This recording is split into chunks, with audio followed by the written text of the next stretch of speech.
Hey! Tambala na! At eto na sila, ang nag-iisang masugid na tagahanga ni Nicole Yala. Chris Chuper! Kasama ang nag-iisang die-hard fan ni Chris Chuper, Nicole Yala!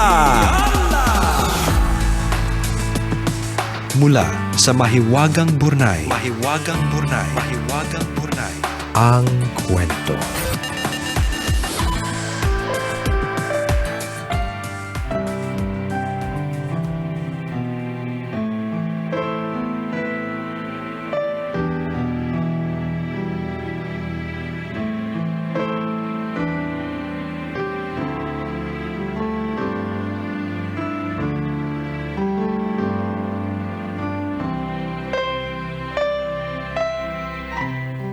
Dear Nicole and Chris, itago nyo na lang ako sa pangalang Chen, 27 years old, at isa sa mga bago ninyong tambalanista.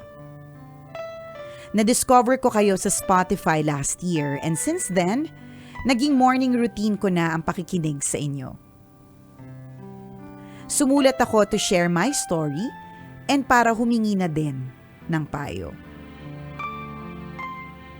Way back high school, ang dami kong boyfriends. Sabay-sabay.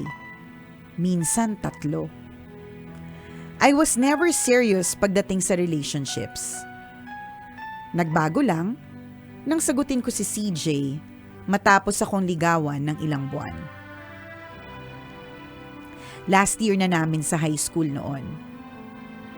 Si CJ yung tipo ng boyfriend na pinapangarap lang ng mga kababaihan. Matangkad, mabango, at gwapo. Makadiyos, mabait na anak, masipag mag-aral, at walang bisyo. Gentleman, napakamaalaga sa akin, at sobrang committed sa relationship namin. Lahat ng nasa paligid namin, even our parents, todo support sa relationship namin. Hanggang mag-college, same school pa din kami. Things changed when we started working. Actually, ako lang naman na nagbago. Nanawa ako sa relasyon namin. I then met Ben, katrabaho at 10 years older than I. Sabi ng office mates ko, may crush daw sa akin. Deadma ako at first kasi may ka-live-in at mga anak. But as fate would have it, nagkasama kami sa isang project. Kinailangan namin mag-usap ng madalas. We became friends at nahulog ako sa kanya. Naging kami for 2 months and during those times, madalas may mga ganap sa amin. Nagkaroon tuloy ng excitement at thrill ang dati kong stagnant na love life. Ganito kasi yung feeling nung bago kami ni CJ. Sabi ni Ben, nagsasama na lang daw sila ng live-in partner niya para sa mga bata. Ay sos! Yung mga ganitong mga dahilan! Gas-gas na yan! Gas! Sorry, napareact. Yung ang hinhin mo kanina, oo, tas biglang hindi mo nagalit, hindi napigilan. ko napigilan. Sayang Kasi, naman ang yung blusang itim. Oo nga. Sayang naman, nakakalurky. Biglang nawala, biglang, hello! Gas-gas na linya! Oh, biglang nagalit. Sobrang ano kanina, sobra ang kasi- kipot-kipot ng bibig. Kaya nga wala, lumabas din ang totoo. Kasi yung mga ganitong dahilan, dito ko inis na inis Yung magkasama na lang kami kasi para sa mga bata. Hindi ko na talaga siya mahal, di na kami masaya. Utot mo ba, Violet? Anyways. Luma na yan. O sige, ipagpatuloy. So sabi ni Ben, nagsasama na lang daw sila ng live-in partner niya para sa mga bata. Iiwan na daw niya, hintayin ko lang. Naniwala naman ako kaya nakipag-break ako kay CJ. I told him, nagsasawa na ako. Hindi pumayag si CJ at nag-umiyak. Takot daw siyang mawala ako sa buhay niya. Ano daw ba ang dapat niyang gawin para hindi ako magsawa? Hindi ako nakasagot sa awa. Since then, mas naging maalaga siya at ma-effort. Nayaya niya ako sa Baguio for a week para makapag-isip. Hindi namin pinansin ang phones namin and we stayed away from social media. Natauhan ako. Narealize ko kung gaano ko kamahal si CJ at hindi ko kayang mawala siya sa akin. Inamin ko na nagkagusto ko sa iba pero hindi ko sinabi na naging kami at may nangyari sa amin. Habang magkayakap at umiiyak, nag-flashback sa akin yung maraming taon na masaya kami ni CJ. Okay na kami ni CJ pagbalik namin ng Manila. When I checked my phone, ang daming text ni Ben. Hindi na ako nag-reply. Pinupuntahan niya ako at hinaharang begging me to talk to him pero iniwasan ko. Hindi ko na siya pinansin pa until he resigned. From then on, wala na akong balita sa kanya. After 3 years, may nag-chat sa akin using a dummy account. I knew it was Ben. Ikakasal na daw sila ng live-in partner niya pero ako pa din daw sa puso niya. Natawa na lang ako. Hindi ko na sinagot. 10 years na kami ni CJ and in a few months magpapakasal na kami. Ang tanong ko, Tambalan, kailangan ko pa bang idetalye kung anong nangyari sa amin ni Ben kay CJ? Kailangan ko pa bang ipagtapat sa kanya na hindi lang MU ang nakaraan ko kay Ben? Inuusig kasi ako ng konsensya ko, Tambalan. Maraming salamat sa pagbasa ng letter ko. Ang inyong tambalanista, Chen.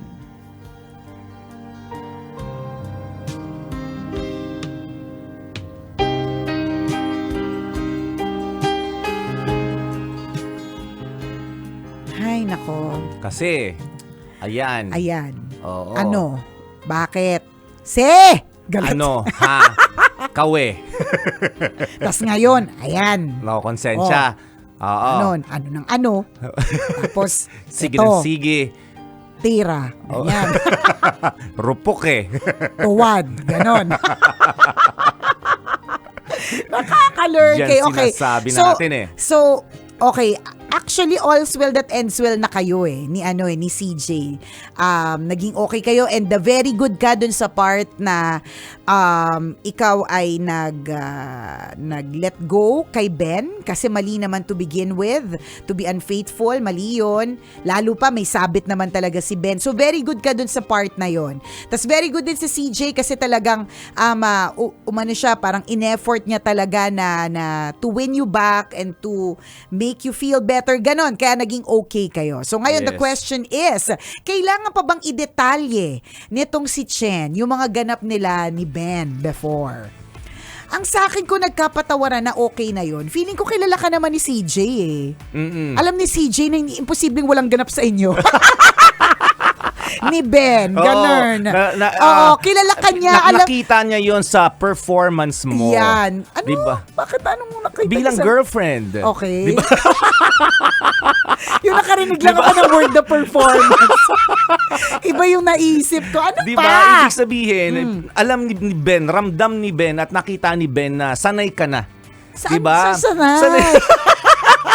Na humawak ng relasyon kasi hindi naman first time si Ben eh. Diba? Ano? Hindi ko gets. Paano Hindi yan? kasi diba you mentioned, kilala ka ni Ben. So kilala niya yung karakas mo. Kilala niya yung performance Ni mo. Ben ba o ni CJ? Bakit litong-lito tayo? Hindi ko gets. Si Ben, si CJ. Si CJ yung si current. CJ Yung current. Si CJ yung long time. Okay. So Oo. kilala ka ni CJ. Oo. Kilala ni CJ yung performance mo. Di ba kasi hindi naman to Anong first time. performance ulit? Bilang isang girlfriend. Bilang isang girlfriend. Tapos? Di ba? So, hindi na siya mag-uusisan na parang, detalye mo nga, kwento mo sa akin. Alam na niya. Oo, kasi kilala ka niya. Kilala ka niya. Yun yung sinasabi ko. Alam Oo. niya yung hilat siya ng bituka mo. Yun. Alam niya na kapag ka meron lang humawak ng hintuturo mo, Oo. nagpapaano ka na, Oo. Namamasana. Namamasakan. Hintuturo pa lang yon. Water na friend. So feeling Ang ko, kilikili. feeling ko, bumubula na yung kilikili. Kasi kinikilig, di ba yung mga ganun. So Oo. probably, he knows it eh.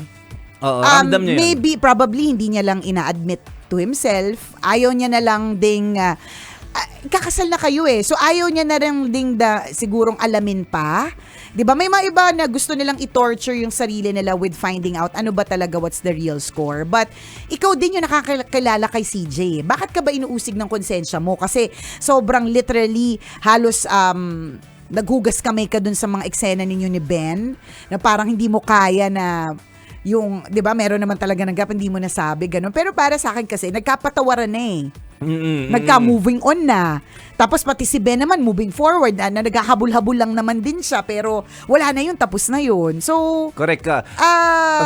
ano eh. Ako nakikita ko pag sinabi mo yan. Baka hindi pa tuloy yung kasal, nagbayad na kayo sa catering.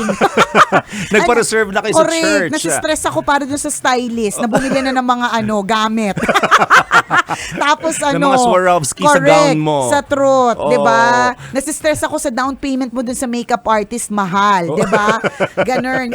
Ang feeling ko, CJ already knows you. And even if you don't give the full details of what actually happened between you and Ben, may idea naman na siya eh. Kumbaga yung sa'yo, confirmation na lang. Yes. Na hindi lang yun ang ganun. Pero if it's going to be yung, ikaw naman nakakilala kay CJ eh. Kung mas gusto, of course, mas gusto natin na mag-start sa isang marriage na may full honesty. So, ikaw naman din yung nakakilala kay CJ. Sa tingin mo ba yung sa mga karakas din ba ni CJ? Kapag kainamin mo ba ang lahat-lahat, iiwan? O talagang Totoo. sobrang tindi ng love niya for you na hindi, napatawad na kita, hindi mo na kailangan sabihin. Actually, may pwede rin namang hindi niya na ipadetalye sa'yo eh. Nag-uumpisa ka pa lang, sasabihin niya na sa'yo, I don't need it, napatawad na kita. Pwede rin naman. Stop it. Oo. Tapos gagawin niya yung lips mo. Yan. Tapos may tutugtog na background music. Diba? Ano na ba yung mga makabagong sexy music? Doon pa rin kami sa luma eh. Careless whisper pa rin. Careless whisper pa rin kami. Nakaka-lurk. Ano na ba mga kabagong sexy dance? Yun yung nakikita Oo. ko, partner, na mga susunod na mangyayari. Kapag sinabi mo ang bawat detalye na nangyayari, pumunta kasi kami sa ganito, 3 hours yung kinuha namin room. Kung umorder kami ng pansin. Correct. Ano Tapos ang una namin ginawa ay ganito. Yung ganon. Yung mga ganon ay... You are hurting the relationship. Correct. Oo. Na-hurt mo na dati, wag mo nang i-hurt ulit. Yes. Ano na yan eh. Pero ang pwede mong sabihin sa kanya is sabihin mo na until now, I'm just still bothered about yung nangyari sa amin ni Ben. So, allow me to tell you that I'm really sorry. Ganon. Ganyan. Yun yung ganon. Sa tingin ko, hindi na yung mga detalye na mga ano yung nangyari. Kasi tapos na eh. Suot mo nga yung paborito mong Oo, diba? correct, diba? Yung Ito paboritong yung- bra na pinapasuot mo sa akin lagi. Diba? Correct, diba? Wag Sa tingin mo, ganon. makakatulong ba yung ganong klaseng mga ikakasal na? Oo. Yung mga ganong klaseng mga details. Sasaktan mo lang siya. Oo eh. Sasaktan mo ang relasyon yung dalawa. Pag sobrang may mga ganong klaseng mga detalye kang mga ibibigay, hindi natin sinasabing magsinungaling ka. Kasi naging honest ka naman that you like somebody and may naka-MU ka na somebody. Siguro ang pwede mo lang talagang gawin is to ask for forgiveness again. Sabihin mo na, until now, inuusig pa rin ako ng konsensya ko eh. Sana bago tayo magsimula ng isang panibagong buhay together before we even have our own kids, ganyan. Sana talaga napatawad mo na Correct. ako. Uulitin namin, alam na ni CJ yung kasalanan mo. Correct. At Alam kung niya na. napatawad ka na niya, di ba, hayaan mo na doon. Magtuldukan mo na doon. Huwag mo nang ungkatin Okay pa. na, It's like, may pag-ungkat ka pa. di ba, it's like opening a can of worms. Oo, correct. Na, di ba, okay na sana eh. Bigla ka pang naglabas ng napakaraming bulate. Tama. Takot na takot siya sa bulate. Diri siya doon. Correct. Ayos na yun. Actually, binalik niya na sa sa can eh. Oo. Tinago niya na doon, binuksan mo ulit. Oo. Para saan yung pagbubukas mo? Tama, di ba? Diba? So, alam niya na yun. Tsaka uulitin naman. wag na. Kilala ka na ni CJ. Kahit hindi mo i-detalye, alam niya yun. Na may kemerot Alam niya kayo. yung naging performance mo. Oo. Kasama si Kilala si ka Ben. niya, no? Asus! Siguro Oo. sabi ni CJ, wag ako. Don't me. Correct. At ngayong nalaman mo na napatawad ka na ni CJ, di ba? Pahalagahan mo yun. Yes. Ibig sabihin, huwag ka nang gagawa ulit ng kasalanan. Correct. Kasi base sa history mo. Oo eh. Diba? Pasensya na ha kung Oo. judging and basing on your history Oo. na tatlo-tatlo ang jowa nung high school. May pagka, ka Diba? talaga. May karupukang taglay. Oo. Sorry for the term, Makati ka girl. medyo Makati ka, Oo, girl. huwag kang masasaktan na kasi sa tambalan ka lumapit eh. Kaya tama. Oo. At alam mo naman, di ba, na kapag ka sa tambalan, Oo. masasabihan ka talaga ng Makati. Di ba? Oo. Naging marupok ka sa napakaraming pagkakataon. So ngayon, di ba, feeling mo, nahanap mo na yung the one, talagang ito yung taong nagpahalaga sa'yo, iningatan ka, pinaramdam sa'yo, nakamahal-mahal kang tao, kahit Yes. malamang alam din ni CJ yung nakaraan mo, di ba? Pero sa kabila ng lahat yun, tinanggap ka niya pa rin. Yes. Pahalagahan mo yun. Pinatawad ka sa napakaraming kasalanang nagawa mo sa kanya. Correct. Diba? Di ba? Actually, kay CJ, malaking kasalanan yun. Di ba? Yung kayo, tapos pumunta ka sa iba, nag-kemerot kayong dalawa. Oo, 2 months, non-stop. Napakalaking kasalanan nun, ha? Ito pala, bago ko makalimutan, pwede kang makakuha ng excitement pa rin kahit na matagal na kayong in a relationship. Correct ka. Diba? At lagi mong tatandaan, yung serious relationships, it takes long years talaga. Matatagal, it takes decades, diba? So, kailangan i-admit mo, yung tanggapin mo sa sarili mo na isa na lang ang kakimehin mo for the rest of your life. Kasi kung hindi ka handa sa mga ganun, dun kami natatakot yes, may tendency diba? ka na gawin ulit ito. Ay, di naman. Sa iba pang pagkakataon. Grabe siya sa tendency agad, di ba? Kapag hindi mo in-ensure, yan, or tinanggap na ito na lang yung makakasama ko for the rest of your life. 'Di ba? Kailangan talagang i-absorb mo sa buong pagkatao mo, sa lahat ng mga cells mo sa katawan, 'di ba? Isang tao na lang for the rest of my life. Correct. 'Di ba? At hindi yung may mga times talaga mawawalang excitement, may mga times talaga mawawala yung init kasi syempre ibang init ng ulo kasi may madidiscover ka sa kanya hindi maganda. It will happen, pero you have to go back kung ba't mo siya mahal. Correct. Babalikan mo yung, sabi mo nga 'di ba, nung time na nag-iyakan kayo sa Baguio, bumalik yung mga times kung bakit mo siya mahal at yung mga happy moments, always go back doon sa mga moments na yun. Isipin mo yun, Huwag ka nang bumobak doon sa kakatihan, karupukan at kalandian girl, ha? At saka sayang din mo, ang tagal nyo nang nagsasama, ang tagal nyo nang kayo. Tama. Diba? Tama yun, nung binalikan mo yung panahon na Masaya kayo. Yung panahon na kinauhumalingan ng napakaraming babae sa campus si CJ, pero ikaw yung pinili Correct. niya. Diba? Tsaka ang daming positive traits. Totoo yan. Yung mga iba kong kakilala mga lalaki, positive lang sila sa sa drugs. Charot. Yung sa'yo, ang dami. Isang buong stanza only for the positive traits of CJ. Totoo yan. Saan ka pa? Doon tayo minsan nalilurkey. Parang ibinigay na nga sa'yo ng bonggang-bongga tas binabaliwala mo pa. Correct. So, binaliwala mo dati, wag mo nang baliwalain ulit. Yun lang yung sinasabi namin. Pahalagahan mo yun, Huwag mo nang CJ. pakawalan. Yes. Tsaka ito lagi mong iisipin, ang excitement ng isang relationship ay hindi lang nakukuha sa isang aspeto. At saka sa ibang tao. Ng init ng katawan. Oo. Diba? Maraming iba. Maraming ibang paraan para mabigyan ng kulay, ng excitement ang relasyon yung dalawa. Tama. Hindi lamang sa init ng katawan. Tama. Tatandaan mo yun. Kasi dadating ang panahon na sa ihi ka na lang talaga kinikilig. Balahibo na lang ang tumatayo. Diba? Lumang joke pero totoo. Yung dating masel-masel na hinahawakan mo, darating yung panahon na balat na lang siya. Yes! Lalaylay na ang lahat ng ito.